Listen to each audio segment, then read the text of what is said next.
শয়তানি ওয়াসওয়াসায় পড়ে আমি তার সাথে জিনায় লিপ্ত হয়ে যাই, জিনায় লিপ্ত হয়ে যাই, জিনা করে ফেলি। ইয়া রাসূলুল্লাহ, ইয়া হাবিবাল্লাহ, জিনা করে যখন কবর থেকে আমি উপরে উঠে চলে আসি, কবর থেকে মহিলা ডাক দিয়ে বলে, রে যুবক,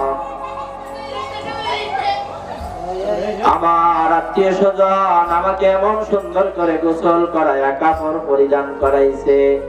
এত শত শত মানুষের ভিড়ে, যুবক, এত শত শত মানুষের ভিড়ে তুমি আমাকে উলঙ্গ করে কাপড়টা নিয়ে যাচ্ছ। যুবক, আমার আত্মীয় স্বজনরা আমাকে এত সুন্দর করে